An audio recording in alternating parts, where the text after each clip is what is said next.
Hello students, एक बार फिर अपन voice के बारे में डिस्कस करेंगे।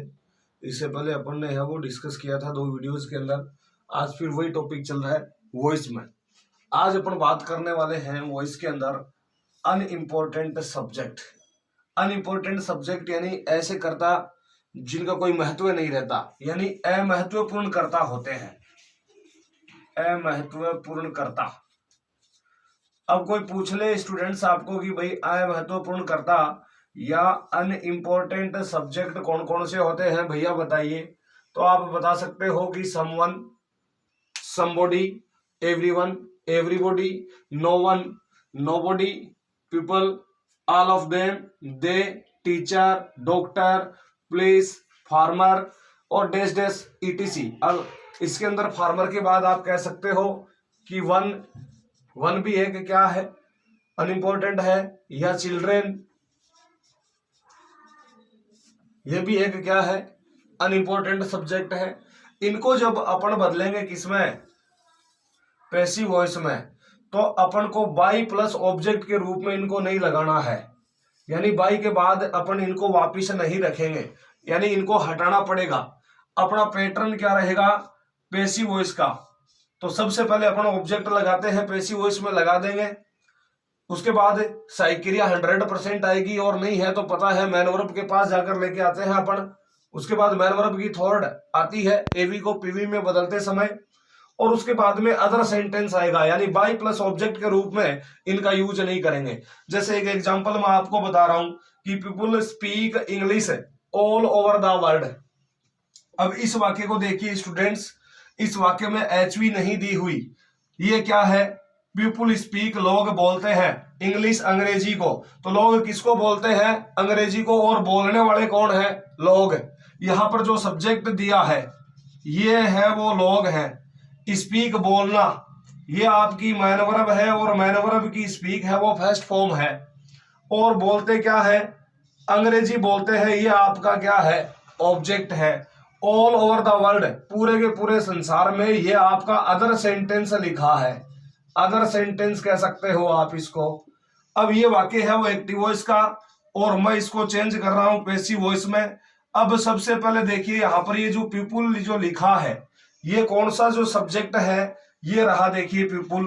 पीपुल आपका अनइम्पोर्टेंट सब्जेक्ट है, अमहत्वपूर्ण कर्ता है, और पीपुल को अपन बाई प्लस ऑब्जेक्ट के रूप में नहीं डालेंगे। तो सबसे पहले अपने फॉर्मूला पैटर्न कर रहा है कि अपने ऑब्जेक्ट लगाओ। ऑब्जेक्ट अपने पास क्या है, इंग्लिश है, तो सबसे पहले पैसिव वॉइस में इंग्लिश, यानी ऑब्जेक्ट लिखेंगे तो इंग्लिश आ गया। अब कह रहा है कि साइक्रिया लेके आओ, साइक्रिया आपके पास है नहीं, तो साइक्रिया जब नहीं होती है तब अपन को मैन वर्ब के पास जाके देखनी पड़ती है। अब मैन वर्ब की यदि फर्स्ट फॉर्म आ रही है, या मैन वर्ब की फर्स्ट के साथ एस या ईएस आ रहा है, तो साइक्रिया इज एम आर लगती है, और ऑब्जेक्ट अपना है वो इंग्लिश है। एक सब्जेक्ट की बात कर रहा हूं, एक भाषा की बात कर रहा हूं, तो इसमें अपन साइक्रिया कौन सी आएगी, इज। इज क्यों आई, ये नियम कहता है कि मैन वर्ब की फर्स्ट आए या उसके साथ एस या ईएस आए। पैसिव वॉइस में इज एम आर में से एक लगती है, और इंग्लिश एक वचन है, इसलिए क्या आ गई, इज साइक्रिया आ गई। फिर सूत्र कह रहा है कि मैन वर्ब की क्या लगाओ, थर्ड। मैन वर्ब है स्पीक, इसकी थर्ड करेंगे, ये हो गई स्पोकन। क्या हो गई, स्पोकन। अब अपन बाई प्लस सब्जेक्ट के रूप में लगा रहे थे, वो नहीं लगाएंगे, यानी पीपुल को हटाना पड़ेगा। और आपके पास अदर सेंटेंस में कुछ बचा है तो लिख दो, तो अदर सेंटेंस बच गया ऑल ओवर द वर्ल्ड। तो शायद ये आपको एग्जांपल समझ में आया। सबसे पहले ऑब्जेक्ट आ गया, साइक्रिया है वो मैन वर्ब से लेके आए, इज आ गई। फिर मैन वर्ब की थर्ड स्पीक की कर दी स्पोकन, अदर सेंटेंस लिख दिया। बाई प्लस सब्जेक्ट नहीं लिखेंगे, इसको हटा दिया। दूसरा एक एग्जांपल मैं आपको और बता रहा हूं, police have arrested the criminal. अब यहां पर देखिए पुलिस है वो गिरफ्तार कर चुकी है, किसको, अपराधी को। गिरफ्तार किसको कर चुकी है, अपराधी को। और किसने किया गिरफ्तार, गिरफ्तार करने का काम किसने किया, पुलिस ने। तो पुलिस यहां पर क्या है, एक्टिव वॉइस के वाक्य की सब्जेक्ट हुई, क्योंकि किसी काम को करने वाला क्या होता है, सब्जेक्ट होता है। हैव, यहाँ आपकी हेल्पिंग वर्ब आपको पहले से दी हुई है। अरेस्टेड है वो मैन वर्ब की क्या है, थर्ड है। और उसके बाद में द क्रिमिनल ये ऑब्जेक्ट है। अब आप सबसे पहले सूत्र आपके सामने लिखा है, ये कह रहा है ऑब्जेक्ट लेके आओ। इस वाक्य में ऑब्जेक्ट क्या है, द क्रिमिनल। मैं इसको पैसिव वॉइस में चेंज कर रहा हूं, तो सबसे पहले क्या आएगा, द क्रिमिनल। अब यहां पर पुलिस के साथ हैव आई है, क्योंकि ये डिपार्टमेंट के सारे कैंडिडेट शामिल है इसमें, लेकिन अपराधी तो एक है, इसलिए सहायक क्रिया क्या आएगी, हैज। और ये नियम बताया हुआ है इंडेक्स में पिछले वीडियोज के अंदर कि हैज हैव के साथ ऑलरेडी मैन वर्ब की थर्ड जब एवी में आ जाती है। अरे एक्टिव वॉइस के वाक्य में हैज हैव के साथ मैन वर्ब की थर्ड आए तो बीन शब्द लगता है। कौन सा, बीन। तो यहाँ पर था क्रिमिनल ऑब्जेक्ट आ गया, सहायक क्रिया आ गई। अब अपन को क्या जोड़ना पड़ेगा, बीन। थर्ड पहले से दी हुई है और पैसिव वॉइस में हमेशा थर्ड ही लगती है, इसलिए मैंने लिख दिया अरेस्टेड। अब आप बताओ बाई पुलिस लिखा जाएगा या फुल स्टॉप लगेगा, तो फुल स्टॉप ही लगेगा। पुलिस को अपन बाई लगा करके नहीं लिखेंगे, क्यों, क्योंकि पुलिस है वो एक कौन सा सब्जेक्ट है, अनइम्पोर्टेंट सब्जेक्ट है, इसको बाई लगाकर नहीं लिखेंगे, हटा देंगे। अब मैं आपको कुछ एक एग्जांपल दे रहा हूं अनइम्पोर्टेंट सब्जेक्ट के। ये सारे के सारे एग्जांपल आपको अभी बना करके चेक करने हैं कि ये जो अपना जो कॉन्सेप्ट था, जो अपने स्टडी की है, वो समझ में आई है या नहीं आई। तो इसीलिए लिखा है कि चेंज द फ्लोइंग सेंटेंसेस, निम्नलिखित वाक्यों को बदल कर देखो। पहला है people can save the country, लोग देश को बचा सकते हैं। यहां पर मॉडल लगा है, ये पीछे इंडेक्स में जाके देखोगे समझ में आ जाएगा। दूसरा लिखा है someone is crossing the road, कोई है वो सड़क पार कर रहा है। तो यहां पर है वो कंटिन्यूस टेंस दिया है, सहायक क्रिया इज आई है और क्रॉस के साथ आईएनजी जुड़ा हुआ है। ये इसलिए बता रहा हूं क्योंकि पिछले जो इंडेक्स के अंदर वीडियोज में बताया हुआ है कि इनके साथ क्या जुड़ने वाला है। जैसे अपन तीसरा एग्जांपल लिखे, फार्मर ग्रो व्हीट, किसान गेहूं उगाते हैं। इसको आप है वो बनाइए,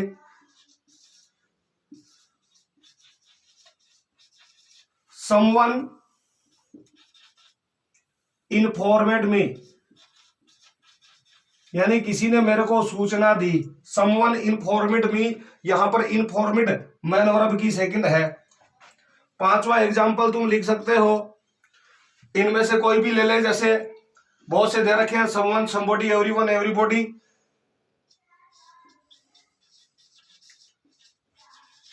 एवरीवन कैन हेल्प मी, प्रत्येक आदमी मेरी सहायता कर सकता है।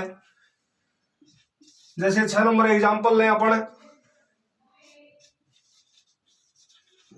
Teacher is teaching students. तो ये 6 एग्जांपल है, वो आप अनइम्पोर्टेंट के मैंने डाले हैं इनको, और बना करके चेक कीजिए कि ये जो समझ में आया है या नहीं आया।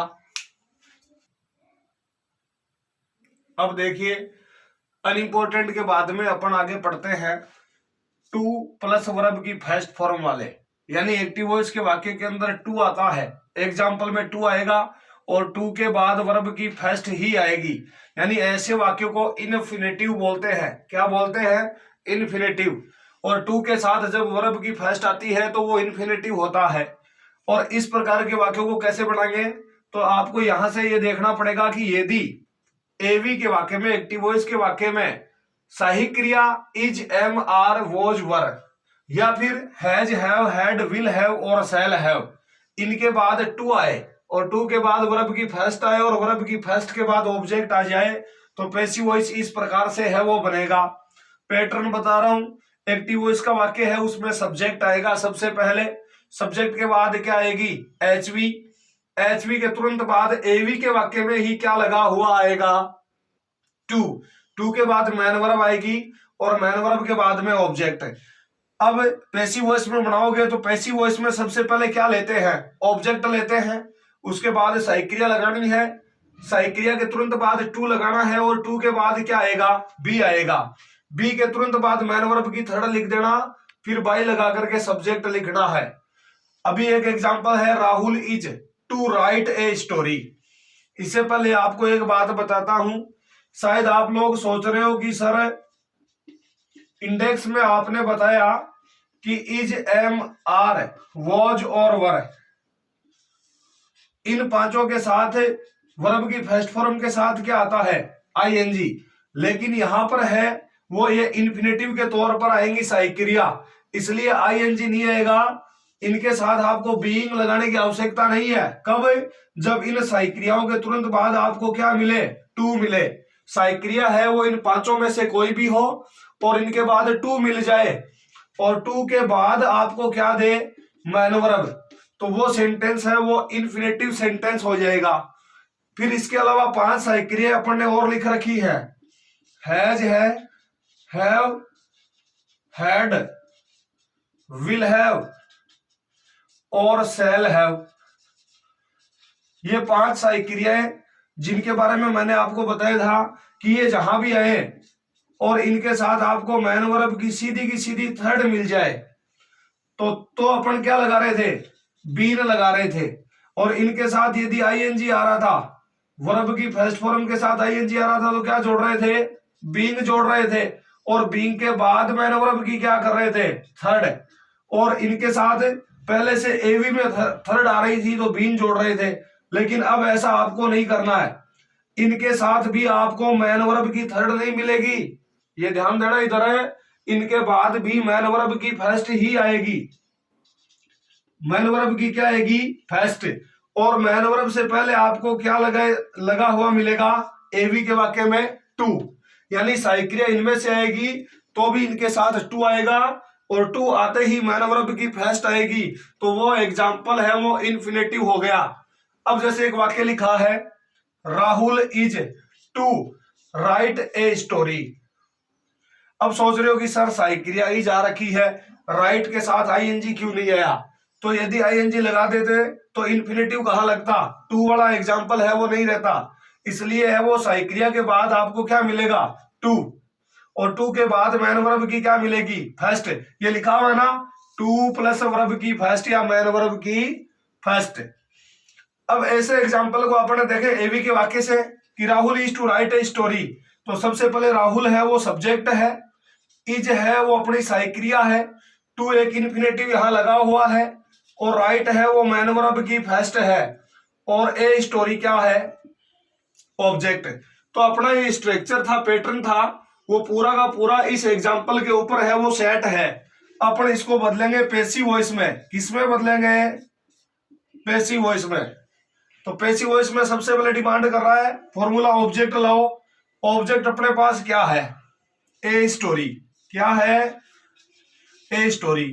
फिर कह रहा है कि साइक्रिया वाक्य में लगी है इज, तो यहां राहुल सिंगुलर है उसके साथ भी इज आई और ऑब्जेक्ट ए स्टोरी भी सिंगुलर है इसलिए इज आ गई। अब इसके बाद क्या जोड़ूं, टू, और टू के बाद क्या लगेगा, बी, तो ये हो गया टू बी। अब मैन वर्ब है राइट, इसकी थर्ड करो तो सब जानते हैं राइट की जो थर्ड है वो रिटर्न होती है। फिर क्या लगाऊं, बाई। अब सब्जेक्ट क्या है, राहुल, वो आ गया लास्ट में। तो ये इस प्रकार से वाक्य बन गया। अब एक एग्जांपल देता हूं इनमें से। जैसे दूसरा एग्जांपल अपन ले रहे हैं, Hari has to play a match. Hari has to play a match.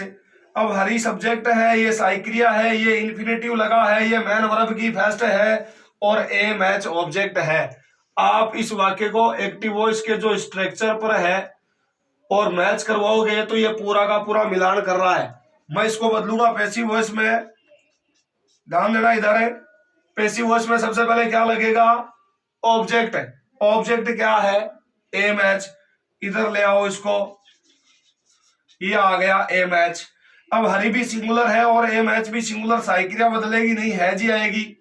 यदि यहां पर मैचेज हो जाता प्लूरल हो जाता तो हैज नहीं आती, कौन सी आ जाती, इसी टेंस की दूसरी सहायक क्रिया कौन सी आ जाती, हैव। क्योंकि हैज हैव दोनों प्रेजेंट परफेक्ट की है, हैड पास्ट परफेक्ट की है, और विल हैव और शैल हैव फ्यूचर परफेक्ट की है। तो यहाँ पर हरी के साथ और इमेज के साथ क्या आ गई, हैज। अब नीचे देखो टू और बी लगाओ, तो ये लगाया टू और ये लगाया बी। फिर कह रहा है इस प्ले की थर्ड करो, प्ले की थर्ड करोगे तो हो गई प्लेड। अब क्या लगाऊं, फॉर्मूलाज के अंदर देखिए कह रहा बाय लेके आओ, ये बाय लगा दिया। हरी को उधर ले जाएंगे लास्ट में, ये सब्जेक्ट है तो ये हो गया हरी। तो इस प्रकार से ये एग्जाम्पल है वो 2 प्लस वर्ब की फर्स्ट फॉर्म वाले बनते हैं। अब 5-7 एग्जाम्पल दे रहा हूं, आप उनको रिवाइज कीजिए, समस्या आती है तो पीछे जाकर के है वो देख लीजिए कि किस प्रकार से बनाए हुए हैं। पहला एग्जाम्पल है, लिखिए he is to solve questions. Question नहीं लिखा है, क्वेश्चन से लिखा है, प्लूरल है। दूसरा एग्जाम्पल लिखिए, Seema will have to publish this book. तीसरा एग्जाम्पल लिखिए, I am to write stories. I am to write stories. चौथा एग्जाम्पल दे रहा हूं, he was to eat apples. और 5 नंबर एग्जाम्पल लिख लीजिए, someone has to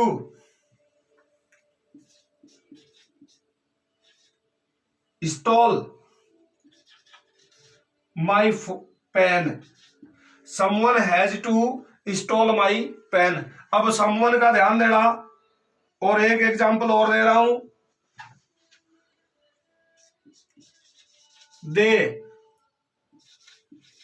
were to read a letter। ये एग्जाम्पल है, वो सारे के सारे वाक्यों के अंदर देखिए टू लगी है सहायक क्रिया के बाद, चाहे सहायक क्रिया हैज हो या इज एम आर हो कोई हो, और इनके बाद वर्ब की फर्स्ट लगी है। तो ये एग्जाम्पल हो गए 2 प्लस वर्ब की फर्स्ट फॉर्म वाले। 2 एग्जाम्पल मैंने है वो बताए थे, इन एग्जाम्पल्स को आप चेक कर सकते हो एक्सरसाइज के रूप में। और यदि आपको इनमें से कोई स्ट्रक्चर वगैरह काम में लेना है तो आपके सामने लिखा हुआ है। थैंक्स।